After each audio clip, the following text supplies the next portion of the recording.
In the previous class, we discussed about DSP system and sampling process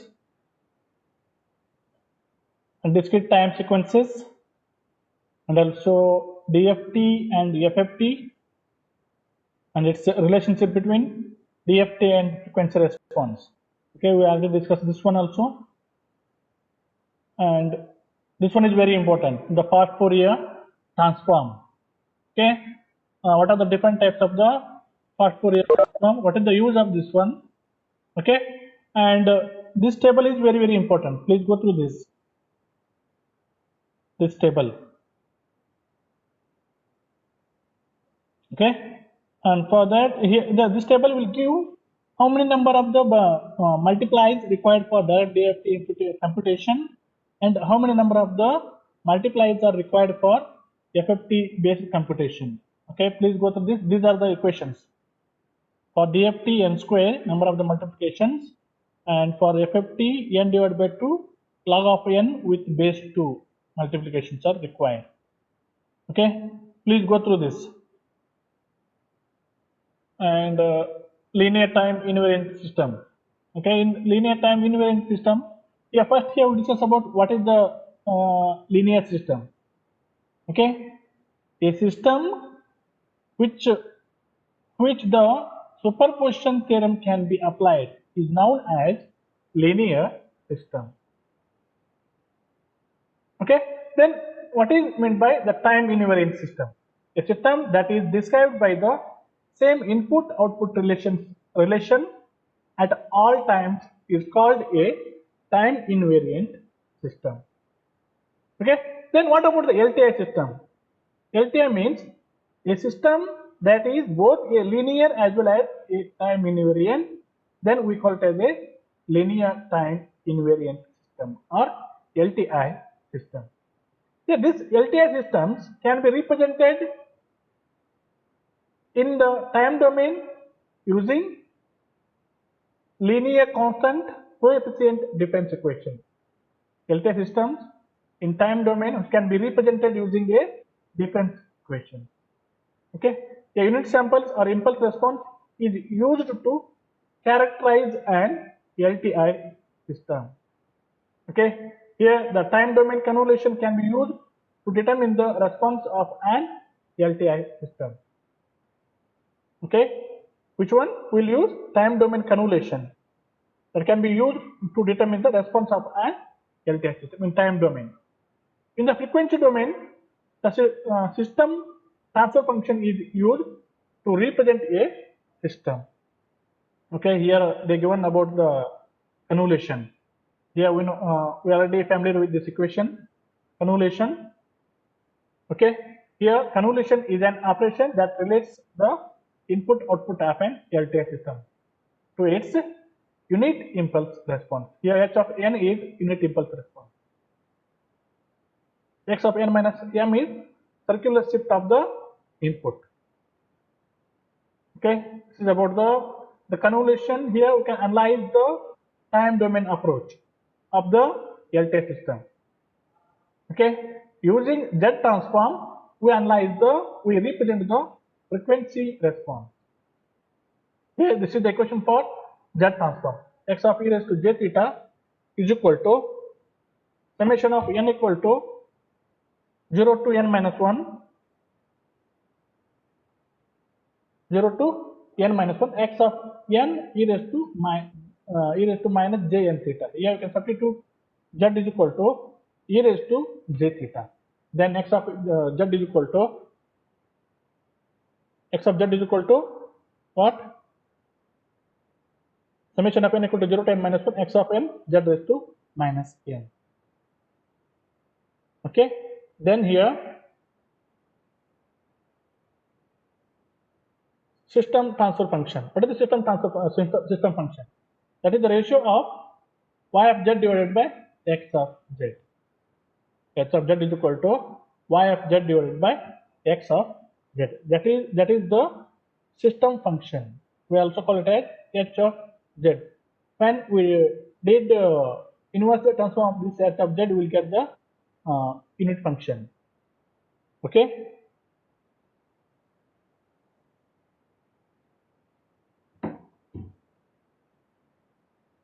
Next one is most important topic is decimation and interpolation in this. What is meant by the decimation and interpolation? The decimation and interpolation both are the DSP operations. Both are the DSP operations which can vary the sampling rate of a sequence. Which can vary the sampling rate of a sequence.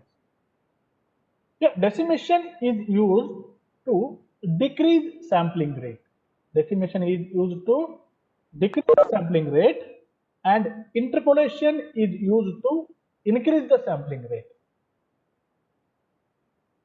Okay, then the decimation, in this decimation process, we can drop some samples without violating the sampling theorem. What is sampling theorem here? Fx is equal to 2fm. You can allow the signal, okay, for the sampling in the frequency of the input signal below fs divided by. Okay, so the decimation involves dropping samples. Here we can drop some samples. That is the decimation. Interpolation means involves inserting samples with appropriate consideration to the samples around the point of insertion. In the interpolation, we can add some samples, inserting samples with appropriate consideration without violating the sampling theorem. Here in decimation, we can drop some samples. Okay, here just go through this. This is the block diagram of decimation process. What will happen here? Here, before decimating that means decreasing the sampling rate, what we can do here? We can decrease the number of samples. See here, x of n is the input. We given it to the digital low pass filter. Okay, the output of the low pass filter is W of n. Then we send it to the down sampler. We send it to the down sampler. Here, this down sampler, which can drop the some samples from the x of n. Okay, go here. The factor by which the signal is decimated. The factor by which the signal is decimated is called decimated factor. That means that indicates that decimated factor indicates how many number of the samples can be dropped from the input. Okay, here we know that the relationship between input and output relation for the decimation is y of m is equal to w of m of m, capital M, is equal to summation of k equal to minus infinity to infinity bk x of m into m minus k. Bk x of m into m, capital M, minus k. Wait a minute. Okay, so here y of m is equal to w of m, that is equal to k equal to minus infinity to infinity summation bk x of m into m minus k. This bk is the coefficients. Bk is the coefficients. Here, what is w of n? Here, w of n is equal to summation of k equal to minus infinity to infinity bk x of n minus k. This is the output of low pass filter. See here, output of the low pass filter. Okay, this is the case in which the sampling rate of x of n is divided by m to obtain the sampling rate for y of m. Okay, to prevent sampling theorem violation, the signal is first band limited using the filter with bk coefficients. To prevent sampling theorem violation, what we can do here? We can pass the input signals to the digital low pass filter. Okay, here the equation 2 allows computation of all samples. However, equation 1 specifies computation of only those samples that need to be kept. That is, every mth sample. Every mth sample, that means m. Mth means Here it's a decimated factor. Okay, mth sample. This is about the decimation process. Briefly explain the decimation process with block diagram. That is this block diagram, this which consists of digital low pass filter and downsampling. Just reverse of this one is interpolation. Here the sampler, up the sampler will come. Here the filter will come. Okay. Here interpolation, the input output relation for the interpolation, where the sampling rate is increased by a factor L. L minus 1 number of the samples can be inserted to the x of n.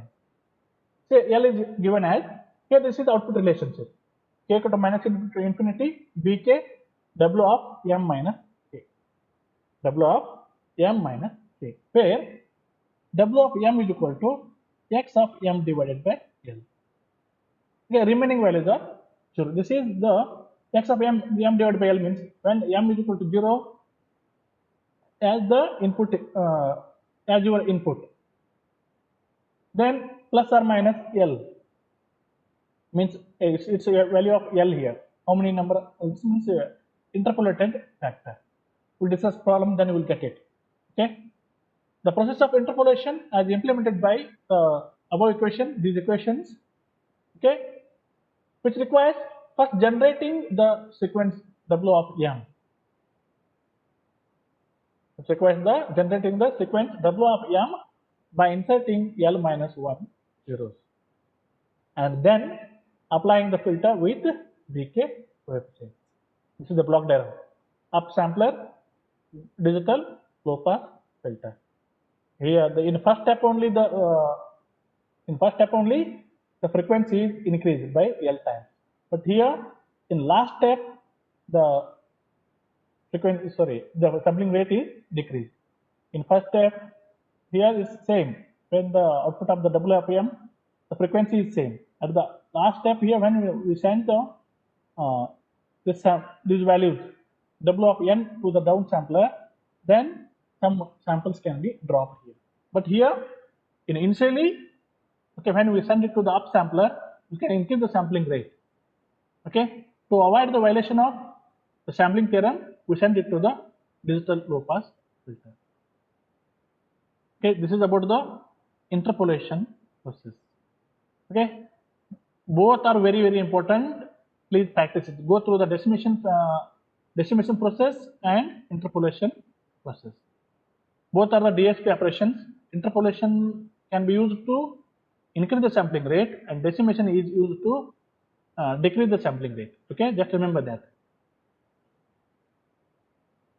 We'll discuss this problem here, then we'll get it. Here we have x of n is equal to 0, 3, 6, 9 and 12. Be interpolated using L equal to 3. Okay, see here, this is x of n, okay, L value is 3. Here we can insert how many zeros? L minus 1 zeros. Here can insert the L minus 1 zeros. What is the value of L minus 1? It's 2, right? 2 zeros are inserted in between the numbers. See here, let x of n is equal to this one and L value equal to 3. Now the W of m, the output of the upsampler becomes, the initial value is same. Initial value is same. Now insert 2 zeros. Then you can take 3 here, this 3. Then insert 2 zeros. Take this 6, insert 2 zeros. Take this 9, insert 2 zeros. And last 12, keep as it is. After 12, don't add the zeros. Okay, here we can use the low pass filter. Its coefficients are 1 divided by 3, 2 divided by 3, 1, 2 divided by 3, and 1 divided by 3. Here you can consider this is x of n. Here the bk. Here the middle one is 0, right? This is 0th position. This is 1 position. This is 2nd position. This one is -1 and -2. B of 0, B of 1, P of 2, B of minus 1, B of minus 2. So just remember these positions, coefficients. W of n as it is 0 to 12, like using this, like this we return this. Then we call the equation y of m is equal to k to the minus infinity to infinity bk x of n minus k. Here the limits for the k is from minus 2 to 2, minus 2 to 2. Then you can write here y of m is equal to minus 2, b of minus 2, w of m plus 2 in this equation. You can consider this equation. Expand the summation. Here we'll get like this equation finally. Then we substitute m value, k value here substitute. We got this equation. Now we substitute m equal to 0. Here see here w of 3. So 1 divided by 3 w of 2 plus 2 divided by 3 w of 1 plus 1 w of 0 plus 2 divided by 3 w of minus 1 plus 1 divided by 3 w of minus 2. Here the value will start from 0th position. 0, 1, 2, 3, 4, 5, 6, 7, 8, 9, 10, 11, 12. 0th position, right? See, what is the value of w of 2? 0, 1, 2. It's 0 only. W of 1 is also 0. W of 0 is also 0. W of minus 1 is also 0. And W of minus 2 is also 0. The value is 0. Similarly, y of 1 is equal to W3, W of 3 plus 2 divided by 3, W of 2 plus W of 1 plus 2 divided by 3, W of 0 plus 1 divided by 3, W of minus 1. W of minus 1 value is 0. W of 0 value is also 0, 0. Then W of 1 is also 0. W of 2 is also 0. What is the value of W of 3? W of 3 value is 3. Substitute here 3.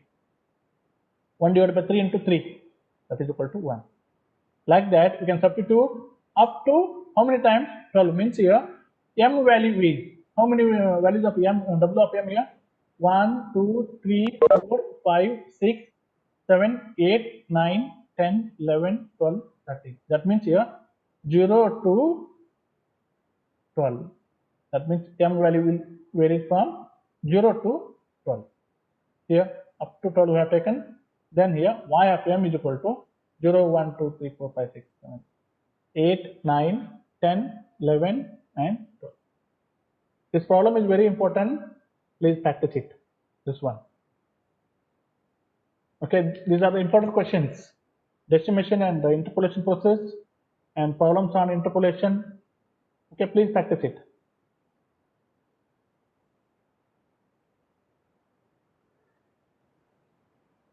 The next topic is FIR filter design and IR filter design. Okay, please go through this IR filter design. Here the IR filter design is, there are two types. Okay, one is unlock filter design technique, one more is direct design. In unlock filter design, okay, here first we do the unlock filter design, then we convert it to digital filter. Okay, here digital IR filters are designed using techniques that are based on unlock filter design method. There are different types of the unlock filter design techniques here: Butterworth filter, Chebyshev-1 filter design, Chebyshev-2 filter design, and elliptic filter design. Okay, so what we'll do in the unlock filter design? In this approach consists of designing an unlock filter to satisfy the filter specifications, okay, and then converting it to the equivalent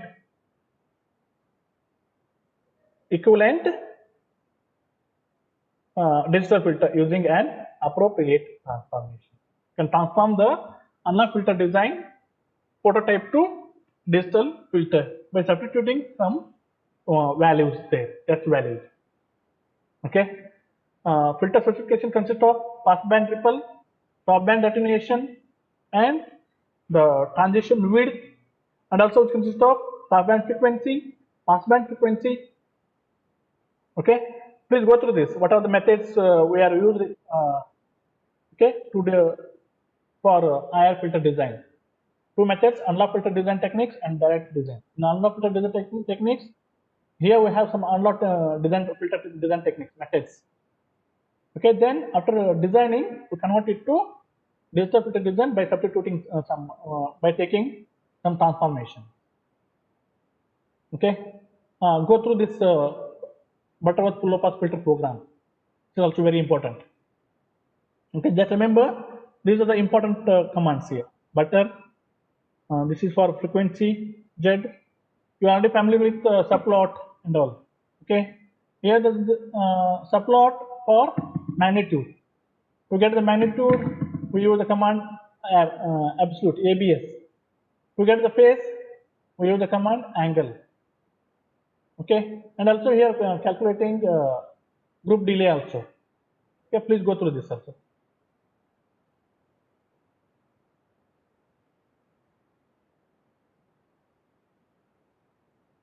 Sorry, yeah, repeated, right? I think. Yes, okay, same thing repeated. Okay, this one.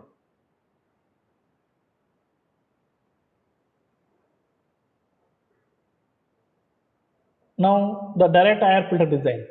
The direct IR filter design methods are based on the least square fit to a desired frequency response. Okay, these methods allow arbitrary frequency response specifications.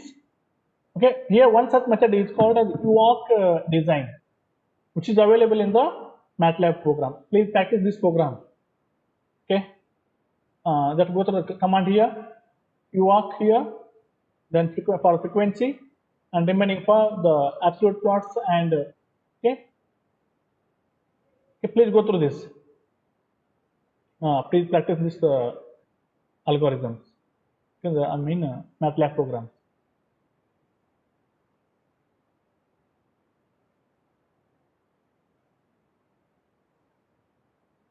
Yeah, one more is once they ask the question, Moss-McLellan FI filter design. This is a computer method for design of FI filters. It is based on one is image exchange algorithm and one more is Chebyshev approximation theory. The image exchange algorithm and one more is Chebyshev approximation theory. Here, which involves minimization of the maximum error between actual and desired frequency response. These techniques are not Parks-McLellan FI filter design. These techniques involve the minimization of the maximum error between actual and desired frequency response. Okay, it allows arbitrary frequency response specifications and designs an equiripple FIR filter. The equiripple means there we have these are called as equiripples, like okay, these up and low, up and low. These are the equal number of the up and low. It's called as equiripple FI filter. Okay, this is the program. Please practice it. This is the command. Okay, remade. This is for frequency. This is output here. So frequency response, ABS, and this is.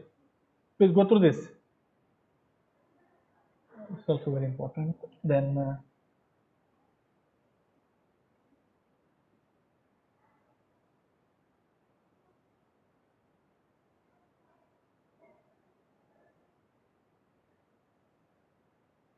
here about infinite impulse response filter. The general difference equation for an LTI system defines an infinite impulse response filter. The corresponding transfer function for this filter can be shown in here.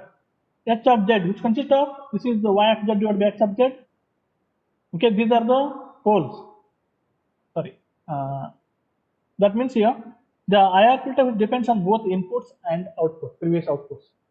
Okay, see here, since an IR filter feedback in its structure, its stability depends upon the number and the values of coefficients. In general, an IR filter has non-linear phase response and does not provide constant group delay. Okay, we already discussed about what is meant by the group delay. Okay, here this is the differentiation of h of e raised to j theta with respect to e raised to j theta. It's called as group delay. Okay, here that group delay is not constant, not provide a constant group delay. Okay, the advantage of an IF filter is its smaller number of coefficients to realize a desired frequency response relative to an FIF filter. Here we use smaller number of the coefficients. Okay, fewer coefficients require shorter computation time, providing capability to handle a larger bandwidth for a signal processing. Okay, please go through this problem here. Yfn is equal to 0.9 Yfn minus 1 plus 0.1 x of n. Find the x of n. Okay, do the z transform of this one, then convert it to z of z is equal to y of z divided by x of z. Simplify this one. Okay, then here we'll get the frequency response of the IF filter. I mean this difference equation. This is the block diagram of this one. Okay, and magnitude response and phase response of this IFN. Let's go through this.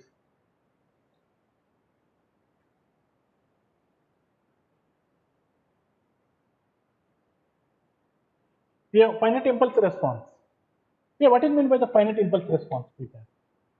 Here, it depends on only the present inputs. Depends on only inputs.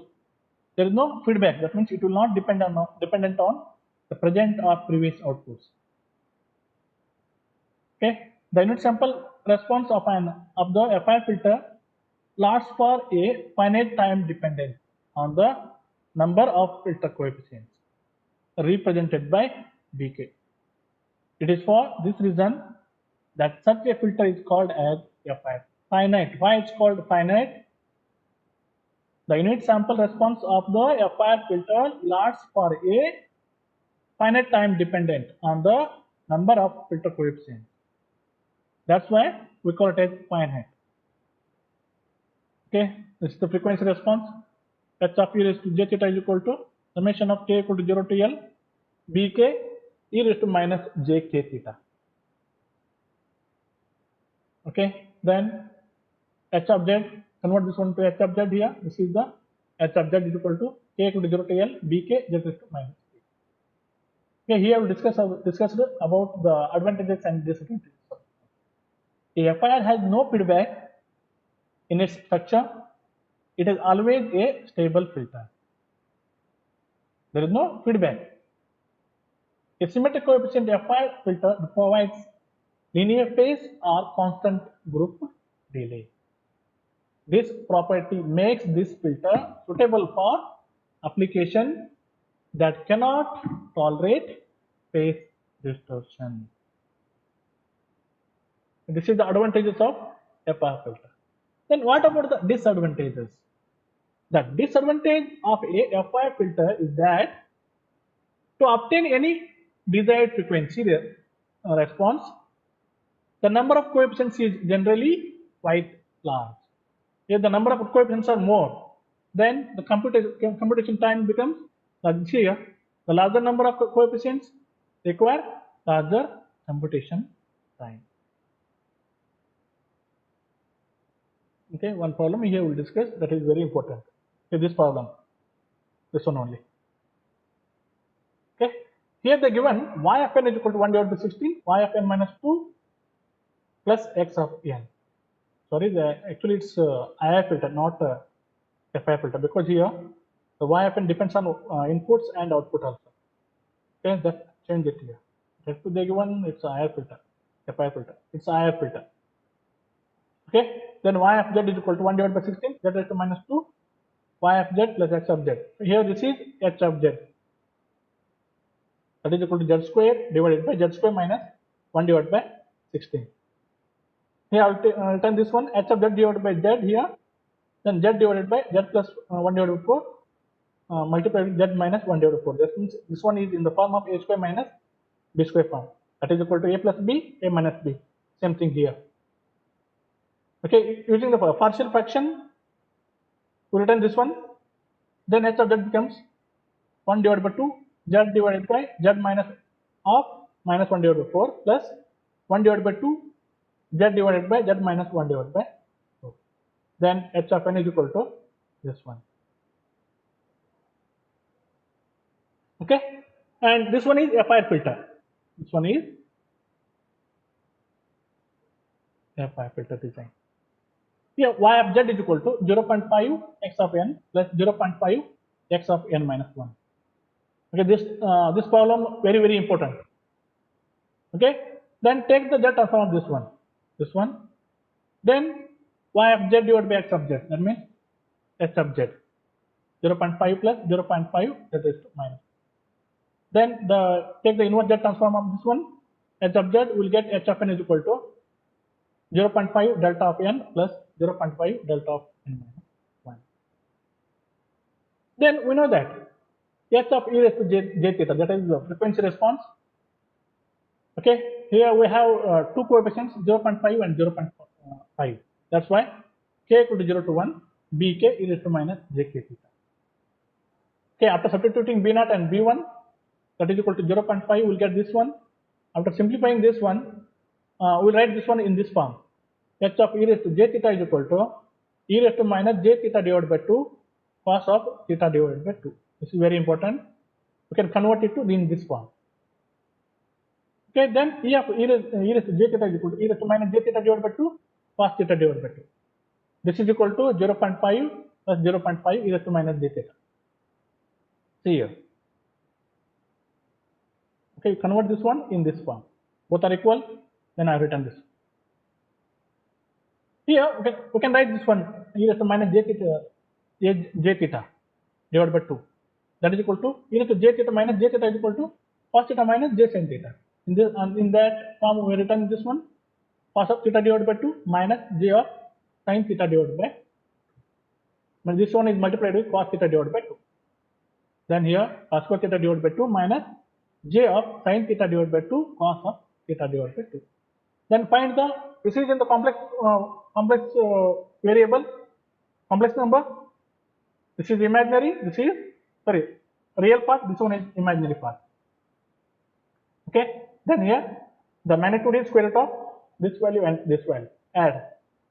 Then here we'll get the magnitude is cos of theta divided by 2, cos of theta divided by 2. Then you can find the phase theta, phase response, that is P of theta, that is equal to tan inverse of, this is minus, what is the value here, imaginary, minus sin theta divided by 2, cos of theta divided by 2, divided by cos square theta divided by 2. Then tan inverse of minus tan theta divided by 2, tan and tan inverse, that is equal to minus theta divided by, this is the phase response. Then find the group delay. What is group delay? Differentiation of h of e raised to j theta with respect to e raised to j theta. Here, if you taken this one, this becomes complex. That's why I have taken this one. Okay. Then differentiation of this one with respect to e raised to j theta, that is equal to 0.5. Here the group delay is 0.5.